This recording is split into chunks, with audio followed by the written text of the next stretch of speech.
सुभाष चंद्र बोस तेलुगु में बोलेंगे।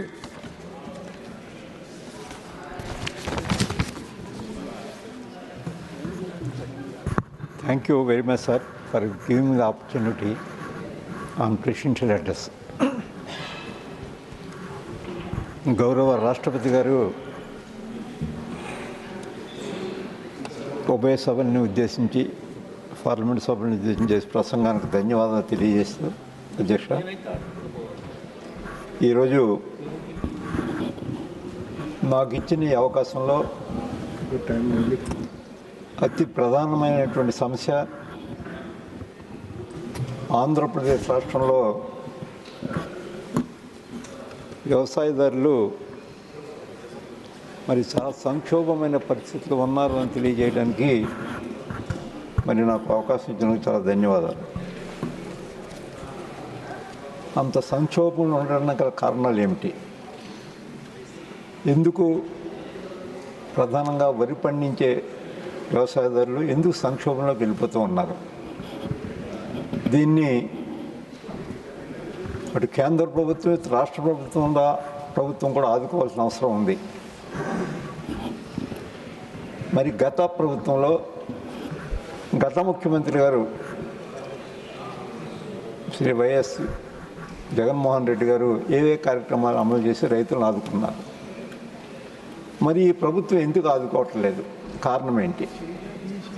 ఆదాయం మారలేదు, జనాభా మారలేదు, ఖర్చులు మారలేదు, మరి ఎందుకు అంత నిర్లక్ష్యం వహిస్తూ ఉన్నారు రైతులు అనే విషయాన్ని ఒకసారి ఈ సభ ద్వారా వినండి, పూర్తిగా వినండి. కంగారు పడతారే, why are you so hurry, please wait చెప్తాను, ప్లీజ్ వెయిట్ మాట్లాడినివ్వండి. ఎందుకు వెర్రీ పడిపోతారు? దానికి కారణం అని దట్ ఈస్ నాట్ ఫాల్స్. నేను చెప్తాను, వినండి, మాట్లాడండి. ఎందుకంటే కంగారు పడతారు? కంగారు పడకండి, వినండి, వినండి, ప్లీజ్ వెయిట్. ఎందుకు చేస్తారు? ఎందుకు వెయిట్ చేస్తారు? ప్లీజ్ వెయిట్ చేయండి. ఎట్లాగా కారణాలు ఏంటనేది దీన్ని నిందించడానికి కానీ మాట్లాడట్లేదు. కేవలం రైతు యొక్క సంక్షేమాన్ని దృష్టిలో పెట్టుకుని కేంద్ర ప్రభుత్వం సహాయం ఎక్కువగా తీసుకురావాలని రాష్ట్రానికి ప్రధానమైనటువంటి ఉద్దేశంతో కేంద్ర ప్రభుత్వం యొక్క సహాయం రాష్ట్రానికి ఎక్కువగా మాట్లాడుతున్నాను నేను. మరి దీన్ని కొంచెం కంగారు పడకండి, దయచేసి సాగండి. మాన్య సదస్య దానికి కారణాలు ఏంటంటే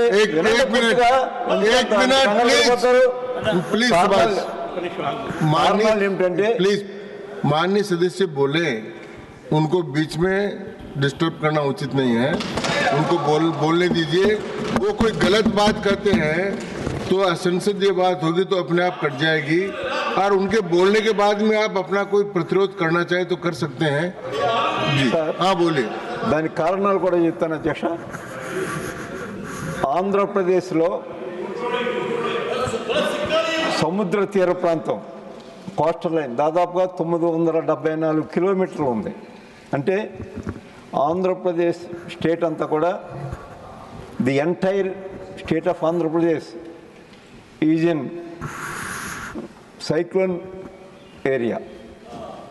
మొత్తం రాష్ట్రం అంతా కూడా సైక్లోన్ ఏరియా. 3 ప్రాంతాలు, ఒకటి రాయలసీమ, 2 సర్కారు జిల్లాలు, 3 ఉత్తరాంధ్ర. ఈ 3 ప్రాంతాలు కూడా ఆంధ్రప్రదేశ్ రాష్ట్రంలో ఉన్నాయి. వ్యవసాయం అంత లాభదాయకమైనటువంటి రంగం కాదు.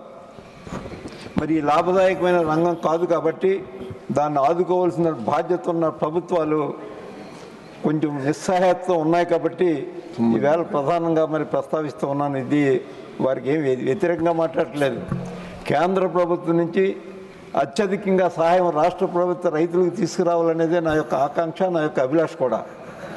మరి దాని గురించి మీరు దెబ్బలాడుతున్నారంటే కేవలం ఇక్కడ రాజకీయాలకే పరిమితం చేయొద్దు. దయచేసి వినండి పూర్తిగా. మరి వీరు సైక్లోన్ ఫ్లోర్ ఏరియా వ్యవసాయం లాభదాయకం కాదు అని ఎందుకు చెప్తున్నానంటే, ఇక్కడ ప్రతి 3 సంవత్సరాలకు ఒకసారి తుఫాను కాటుకు దొరికిపోతూ ఉంటారు రైతులు, కాటుకు బలవుతూ ఉంటారు. అంటే తుఫాను వల్ల నష్టపోతూ ఉంటారు. 2 సంవత్సరాలు ఏదో కొద్ది లాభం వస్తూ ఉంటుంది, మూడో సంవత్సరం తుఫాను వల్ల తీవ్రంగా నష్టపోయి మరలా నష్టాల్లో పడిపోతూ ఉంటారు. దీనివల్ల ఈ తుఫాను వల్ల నష్టపోతూ ఉన్నారు. అందుచేత వీళ్ళని ఆదుకోవడానికి గత ముఖ్యమంత్రి గారు జగన్మోహన్ రెడ్డి గారు ఏం చేశారో ఒక 11 స్కీములు పెట్టారు రైతులందరికీ కూడా. ఈవేళ ఆ 11 స్కీముల్ని ఈవేళ దెబ్బలు ఇక్కడ నా మీద పోరాటం చేస్తున్నారు లేచి, వారిద్దరూ సమాధానం చెప్తే చాలా సంతోషిస్తాను. ఈ 11 స్కీములు కూడా పూర్తిగా కంప్లీట్గా మరి దాన్ని క్లోజ్ చేశారు కాబట్టి అది మరలా ఓపెన్ చేయడానికి కేంద్ర ప్రభుత్వం సహాయం కావాలి మనకి. ఈ 11 స్కీములు కూడా మళ్ళీ అమలు జరపకపోతే రైతులందరూ కూడా మైగ్రేట్ అయిపోయే పరిస్థితి కూడా ఉంది. అంత దారుణంగా ఉంది. వేరే ఎంతమంది ఉన్నారంటే ఆంధ్రప్రదేశ్ రైతాంగం 52 లక్షల మంది రైతులు ఉన్నారు అధ్యక్ష. ఈ 52 లక్షల మందిలో మరి సొంతంగా వ్యవసాయం చేసే పెద్ద రైతులు 10 నుంచి 15 ఎకరాలు పైన ఉన్న రైతులు 15% మందే ఉన్నారు. మిగతా 85%లో 45% కౌలుదారులు, 40% small and marginal farmers, 40% tenant farmers. అంటే 85% రైతులు అందరూ కూడా పేదవారు. మరి వీళ్ళందరినీ ఆదుకోవడానికి ఆనాడు జగన్మోహన్ రెడ్డి గారు ఇచ్చిన కార్యక్రమాలు ఒకసారి మనం చూసినట్టయితే, అంటే ఇది ఎందుకు చెప్తున్నానంటే మరలా ఇవన్నీ ఎందుకు అవసరమో ఇవన్నీ అమలు చేయవలసిన బాధ్యత ప్రభుత్వం మీద ఉంది అని చెప్పడానికి మాత్రమే చెప్తూ ఉన్నాను అధ్యక్ష. దానికి కేంద్ర ప్రభుత్వం కూడా సహాయం చేయవలసిన అవసరం ఉంది. దానికి రైతు భరోసా పథకం, ఈ రైతు భరోసా పథకం అంటే an amount of 13,500 is provided to all the farmers across the state per year. ప్రతి రైతుకి ఆఖరికి 50 సెంట్లు భూమి ఉన్న రైతుకు కూడా 13,500 ఇచ్చారు. దాంట్లో 6,000 పిఎం కిసాన్ పథకం నుంచి, స్టేట్ గవర్నమెంట్ 7,500, 13,500 రూపాయలు ఇచ్చారు. ఆ పథకం మంజూరు చేయాలంటే ప్రధానమంత్రి గారు ఇచ్చినటువంటి 6,000 కూడా ఇంకా పెంచవలసినటువంటి అవసరం ఉంది అని తెలియజేస్తూ ఉన్నాను నేను. అది వద్దని చెప్తుంటే పోనీ మీరు ఇద్దరు లేసి వద్దని చెప్పండి, తప్పేమీ లేదు, దానికి సంతోషిస్తాను. అట్లాగే సున్నా వడ్డీ స్కీమ్ అంటే 0% ఇంట్రెస్ట్తో రైతుకు రుణం ఇవ్వటం. అంటే the entire interest paid by the government. ఇది సెకండ్ స్కీమ్. ఇది the main object of the scheme is the welfare of the farmers. Under this scheme, interest subsidy is provided to the farmers availing crop loan up to 1 lakh. That is second scheme. Third scheme, free crop insurance scheme. Free crop insurance scheme is provided to all the farmers across the state. The scheme aims to provide free cover of protection to the farmers against all the excessive climate changes, national calamities.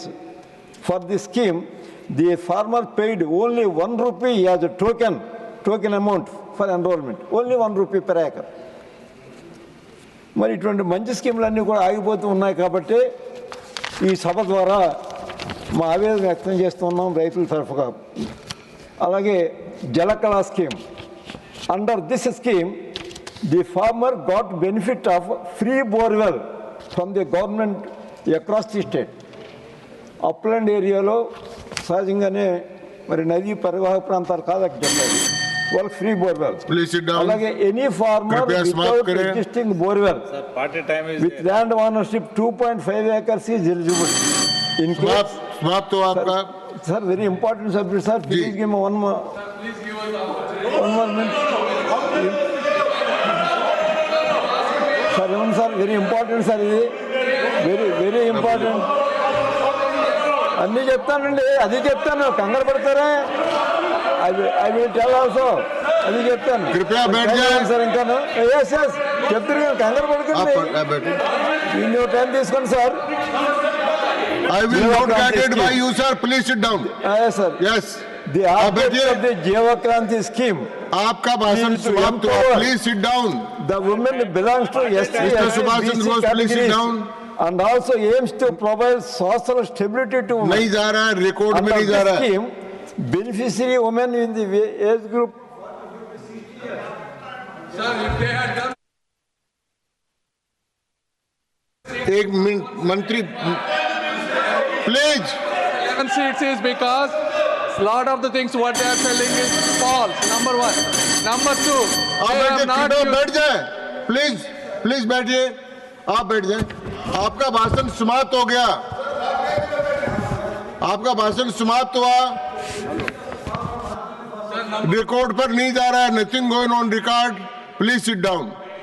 कोई आपत्तिजनक बात कही है तो personal explanation का अधिकार माननीय सदस्यों को है, इसलिए मैंने चंद्रशेखर जी को बोलने का अवसर दिया। Thank you, sir. Thank you. Number one, if they had done such a wonderful scheme, No, why no, did they please get sit number down. No, 11 no, seats yes. out of 175, sir? Number one. Number two, आप हस्तक्षेप नहीं कर सकते, कृपया बैठिए। the new government has come. The new government has come within the last 7 months, sir. बोलिए। Only 7 months, sir. They had left the state with a huge burden of debt. Not a single road had proper road. Entire roads are Please, बैठिए, potholed. कृपया। Not a single central government बैठिए। scheme has been utilized. ये आपका समय है, तब अभी नहीं, आप विराजिए, बैठिए बैठिए।